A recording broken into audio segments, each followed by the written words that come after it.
Today I'm canning one simple dish that makes meals feel a lot easier later on. I'm canning beef goulash. That is just something I love having on the shelf. It's a really delicious meal that's pretty simple, but it really is one of those lovely meals that works well to preserve and have in jars on your shelf. That makes a really quick and delicious dinner that looks a lot more fancy than it actually is in the end. I usually use a cut of beef or cow meat for this. Today I'm using calf, so it's roughly 3 kilograms of meat or 7 pounds around there.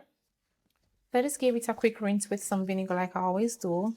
And I'm not going to remove anything from it because you want all of this sinew and all of this holding the meat together so that when it cooks longer, this all turns into gelatin and gives it a nice rich consistency for the sauce. If you use like a leaner cut of meat, then the meat would be so dry when it's cooked. So you want something with all this fat and stuff on it. I'm cutting the pieces about 2 inches thick. So guys, the method I'll be using today to can is water bath canning. And I've been canning now for about 4 years, so I still consider myself someone fairly new to the process. A lot of people are against doing this method of canning, but it's the only method that I've ever done since I started canning, and it has worked really well for me so far. I use the same method that I use when I'm cooking goulash, even if I'm not canning it. So I just add some oil or fat. In this case, I'm using ghee, so I just add some of that to my pan. Allow it to heat up. As soon as the oil is hot enough, I'm going to start putting my meat in. And I'm not going to crowd my pan because I want the sides to be nice and brown. That way it gives a nice flavor when it's finished. So I'm doing it in batches, just putting enough in the pan at a time so that they all have enough space so they can get a nice brown on each side.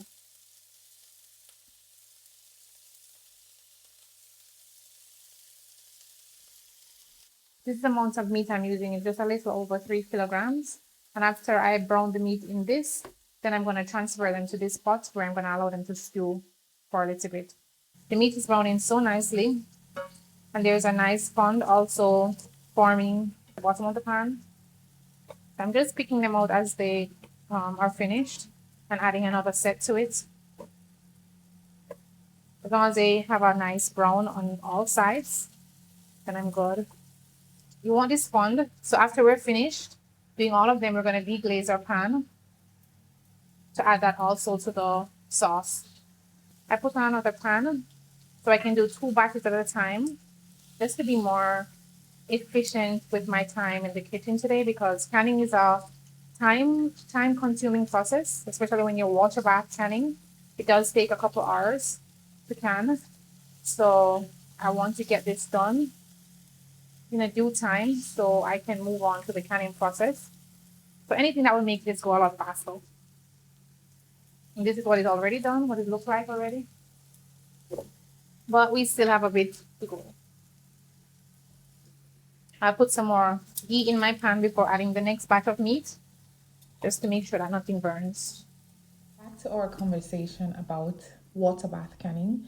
It's the only method that I've used since I started canning. People have been using this method for years. I think back to my grandmother-in-law. She did a lot of canning while she was alive, and this is a method that she also used. As someone like her who survived World War II, having preserved food on her shelf was a lifestyle. So it was something she did quite frequently, and this is the only method she used. I want to state though that I do encourage you guys to do your own research before doing this process, whether you're going to use a pressure canner or you're going to use water bath. I'm going to put in some onions that I just chopped up a while ago, and I just chopped them big like this, and some garlic to go in it as well. I'm putting in the onions first. Also, I'm not opposed to getting a pressure canner. I just wanted to try out the hobby first before going ahead and buying a big equipment to take up space in my home. So who knows, I might get a pressure canner soon. I'll use some of this bone broth meat. So I will say again, guys, just do your research before jumping in. And by God's grace, you'll also have good success in putting quality homemade canned products on your shelf for you and your family. Forgot that I wasn't putting in the water yet. That's why I put it in the bowl. Because normally I would mix my tomato paste with water. But now I'm just putting it in like this first. I'm gonna add the water a little bit later.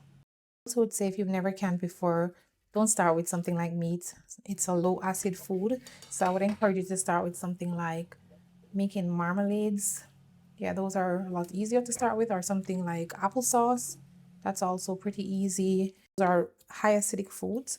So the chance of you having a problem with your canned goods afterwards is a lot lower. So I would say start off with something like that. I wouldn't start with meat or beans or anything like that.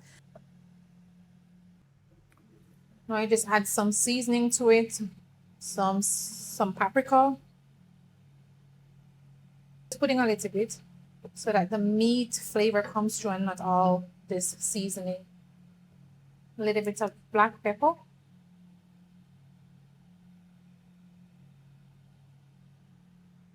You can always add your salt afterwards, but I'm adding it now. I often joke with my husband, saying that I inherited the canning from his grandma. Since I'm the one that mainly does canning in our family now, it's such a pity that I wasn't into canning when she was alive. I'm sure she would be so elated to share her tips and wisdom with me. I just want enough liquid in it to cover the meat. So having meals in jars like this on the shelf makes it so much easier putting together a quick lunch. So I would usually just make some potatoes to go with this, or sometimes even quicker we go for like pasta. I usually go for these on days where you want something different and you're thinking of takeout, but you didn't really plan for it ahead of time. So you just grab something from the pantry that you already prepared in advance. You know how it tastes and you know it's gonna give you that feel good that you're looking for. And you don't have to put in the work when you're already hungry and just want to eat a good meal. It just helps a lot in preventing us from doing these unplanned takeouts and still ensure that we're getting a good quality and healthy meal. So the goulash is finished cooking. I cooked it for 30 minutes and it's looking good, smelling really good in here already. And now I have my things ready for the canning process. So I put my jars right there. I already washed them out with soap and water and I rinse them in a little bit of hot water, but I'll also be dipping them in this hot water right before I put the food in them because I want them to be hot. Since I'm canning hot meat, I don't want to put the hot meat in a cold jar. So these are the tools that I'll be using. My canning lifter, my jar lifter. And this I'll be using for the meat to take up the liquid. And this is my funnel. And these are the lids that I already rinsed off. And right here I also have a little bowl with some white vinegar to dip my kitchen towel in to wipe the rims to make sure that there's no grease or no sauce left on it to affect my seal. So yeah, you want to make sure your jars have no crack. Just being careful not to burn myself. So I'm going in with this first to take up some meat. The same jars I used last year, as you guys can see, my labels are still on them. They didn't even properly wash out, even though I've washed them a few times in the dishwasher. But that's fine. I'll be just writing over them again. So I'm packing it with some meat first. I don't want the same amount or similar amount in each jar. Also, some of these jars I bought specifically for canning, and some of them are jars that I reuse after buying like pickles or something in them from the supermarket. When I just started canning, I would just use only used jars from the store, and I would also reuse the lids. I know some people might be saying no, but I've done it several times before.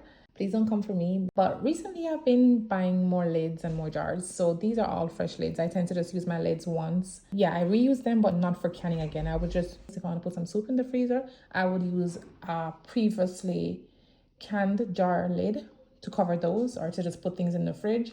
But when I'm canning, I just take a fresh lid each time now. Just gonna go back through and fill up these. So use up the rest of meat that is in this. Just to disperse them across the 6 jars. I'm gonna add to each of them first like 1 ladle, just in case it's not enough, because then I can fill it up with water or some more of the bone broth. So I'm using two different size jars. I'm using 720 ml jars and I'm using 540 ml jars.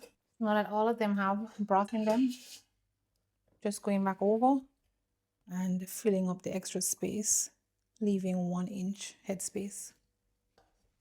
Making sure that my meat is covered with the broth. I think this one could take a little bit more liquid, so I just boiled up the kettle and I'm just pouring a little bit of water in it.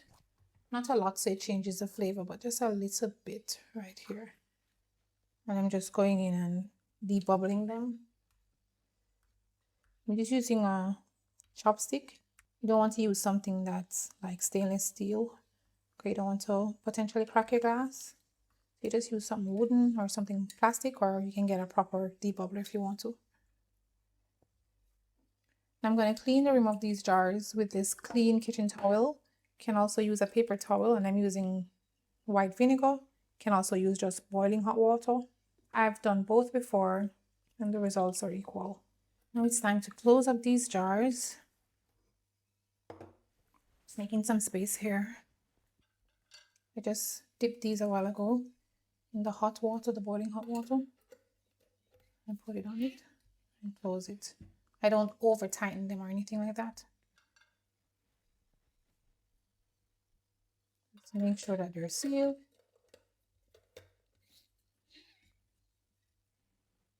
So now they're nicely sealed. I'm going to put them down in the water. I like to put a towel at the bottom of my pot before I put them in, just so when they start to boil, they don't break. And I want the water to be enough to cover all the jars. I use a lifter, take up the jars. I'm going to bring to a boil. So once the temperature of the water is at a rolling boil, then I'm going to start timing them and I'm going to allow them to process for 3 hours at constant temperature. So you guys can see the water is above the jars, which is good. I just put a little bit more hot water in it. And I want it to stay above the jar the entire 3 hours. So I normally check in with it maybe every hour just to see how it's going. Or you can check in more times if you want, but I check in normally around an hour just to see how it's going. If it's going down too much, now to add some more boiling water to it and let it continue boiling. And I try not to keep the pot open for too long.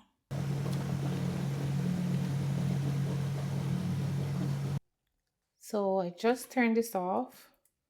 It's still quite hot. I'm going to allow it to cool down before I take out my jars. So now that it cooled down for a little bit, still very hot, but it cooled down a little bit more. I'll take them out. Oh, that looks good.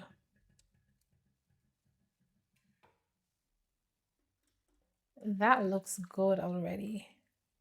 It's so satisfying seeing just things that you're able to make from scratch and preserving them in such a way that they can last you months or even a year, even sometimes more than a year on the shelf, and you can just grab for them whenever you want. It's such a really good feeling knowing exactly what ingredients are in it and just the love and the time and the effort that you put into it to prepare these foods for your family. Now I'm going to just leave them right there, not touching them at all.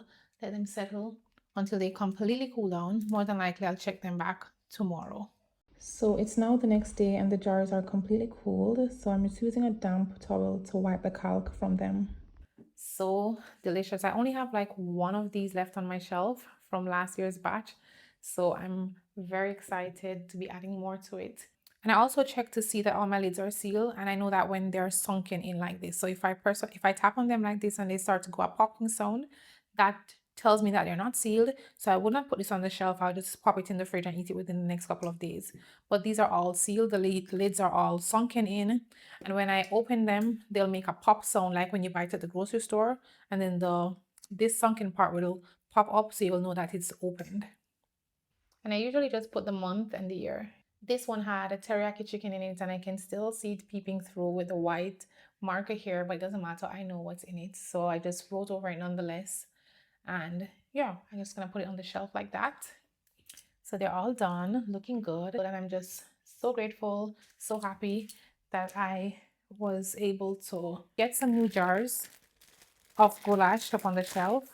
I'm going to put these cute little stickers on it just to finish with the branding. Of course, you don't have to go that crazy, but I like it. I like to make it really pretty. So it says here, handmade with love, and then the rinder goulash is on it. Okay, my darling, thank you for being here and for watching up to this point. If you'd like to see more canning videos and just more ways to simplify homemaking through cooking ahead or freezer meals, I've linked a few videos for you to watch. So have a blessed day, my darling, and I will see you soon.